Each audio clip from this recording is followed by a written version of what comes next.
मैं गोविंद कुमार अज्ञात कहानियाँ सुनाता हूँ। कहानियाँ कई बार होती क्या है कि आपके और हमारे अंदर की जो बीती हुई घटनाएं हैं वही कहानियों का रूप लेती हैं। और वो कहानियाँ ऐसी होती हैं कि जैसे जो भी चीज़ें आपके साथ बीती हैं, मेरे साथ बीती हैं, इसी को मैं किसी के साथ साझा करूं, आगे चल के ये कहानी का रूप ले लेती हैं। तो बात लगभग तब की है जब मैं ठीक से बड़ा भी नहीं हुआ था, लेकिन उम्र से छोटा भी नहीं था। मतलब यूँ कहूँ कि मैं पैंट के अंदर अंडरवियर पहनना स्टार्ट ही किया था और उसी समय की घटना थी। और एक नाम याद रखिएगा आप लोग, कहानी के अंत में इसके बारे में बात करेंगे, चर्चा करेंगे। एक गांठ होती है जिसका नाम होता है सकरमुद्दी। सकरमुद्दी पे हम बाद में चर्चा करेंगे, हालांकि आप लोग तब तक ये पता कर लीजिए कि ये गांठ होती क्या है। तो अभी उस समय हमारे यहाँ पे गांव में एक बारात निकल रही थी। और बारात निकल रही थी तो चाचा जी वो पैजामा और कुर्ता लेकर के आए थे। और वो उम्र वही थी कि मतलब मैं ठीक से बड़ा नहीं हुआ था, लेकिन ठीक से छोटा भी नहीं था। तो लगभग 10 से 11 साल की उम्र थी। और वो पैजामा पहनने का तरीका नहीं पता था, क्योंकि पैजामे को बांधने का एक सलीका होता है, एक गांठ लगा करके बांधी जाती थी। मुझे वो गांठ लगाने आती नहीं थी।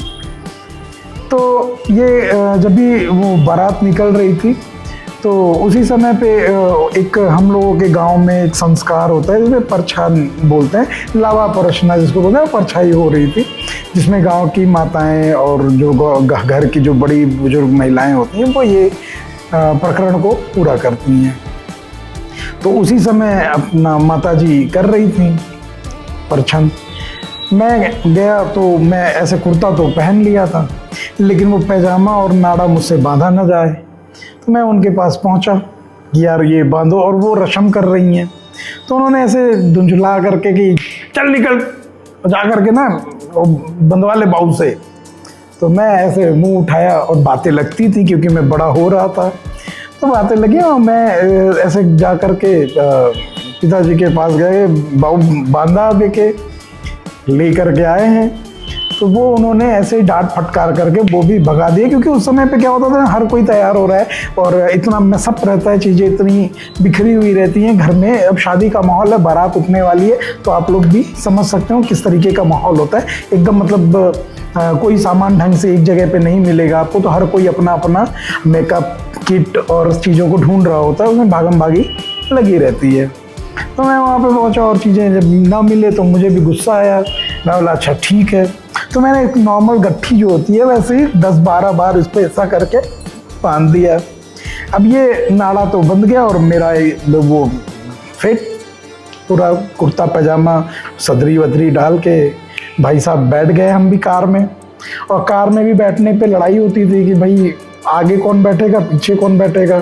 तो उस समय पे मिल गई हमें, हम लोगों पे के समय में एक टाटा सुमो कार चलती थी, उसमें एक सीट मिली जिसमें वो खिड़की के किनारे वाली सीट थी। मैं बैठ गया। अचानक गांव के एक बुजुर्ग थे, अब तो वो दिवंगत हो गए, तो उनको क्या ही बोले। वो आए तो उनका काम ही इतना ही था कि मतलब अगर कोई भी बच्चा खुश है तो उनसे देखा नहीं जाता था। तो वो बस झट से आए और एक कपटुआ लगा करके और मेरे को ऐसे टरका दे, जाओ पीछे जाओ, बैठो पीछे। मैं चला गया पीछे कार में पीछे। और पीछे बैठना एकदम शर्मिंदगी वाली बात हुआ करती थी हम लोगों के समय में, कि कार में पीछे बैठा हुआ है। मैं बैठ गया, भाई बारात जाने की खुशी अलग थी और मैं बैठ गया।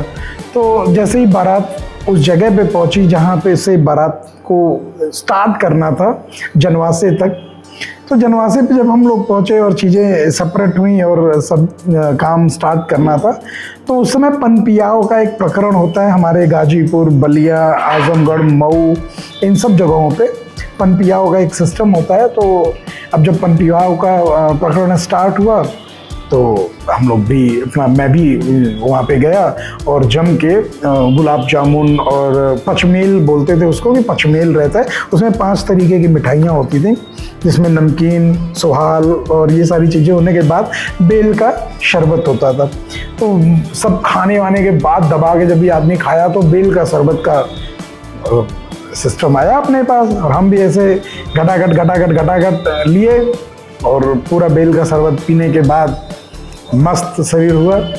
अब बारात हुई, अब लोग डांस कर रहे हैं, हम भी एकदम झूम के नाच रहे हैं उसमें बारात में, क्योंकि गाने वाने तो समझ में आते नहीं थे, वो पिरपिरी वाला बाजा होता था, वो बज रहा है और हम डांस कर रहे हैं। अचानक महसूस हुआ कि भाई अब तो लघु शंका का समस्या महसूस हुआ कि भाई अब तो जाना है। तो मैं ऐसे भाग के जगह ढूंढने लगा कि भाई रोड के किनारे कोई ऐसी जगह दिख जाए जहाँ पे निवृत्त हुआ जाए इन सब चीज़ों से, क्योंकि भाई बड़े हो रहे हैं तो किसी के सामने और किसी के साथ तो कर नहीं सकते थे। तो भाई अब जगह ढूंढने लगे तो अचानक बहुत देर बाद एक जगह मिली, वहाँ पहुँचे तो ऐसे उठा करके मुंह में दबाए भाई कुर्ता, और अब वो गांठ खोलने की प्रक्रिया में लग गया कि भाई गांठ खोले फट से। अब शक्कर मुद्दी होती तो भाई एक गांठ खींचा और वो खुल जाता, लेकिन अब ये गांठ तो मैंने पहले ही गलती कर रखी थी, अब ये खोले ना खुले और मैं पूरा पैर हाथ ऐसे ऐसे कर रहा हूँ, ऐसे हो रहा है, लेकिन ये गांठ है कि खुले ही ना। अब इंसान परेशान, मैं खुद एकदम मतलब पसीने से तरबतर, इतनी तकलीफ, इतना दर्द, और ये था कि अगर हो गया पैंट में तो गांव वालों को क्या बोलूँगा, लोगों को कैसे मुंह दिखाऊंगा, क्या करूँगा। तो इतने परेशान होने के बाद अब कोई उपाय सूझ ही नहीं रहा है। अब बेचैनी आप महसूस कर सकते हो, अगर करना चाहो तो आज भी रोक करके थोड़ी देर देख लेना। इतनी पीड़ा, मैं मतलब गजब परेशान।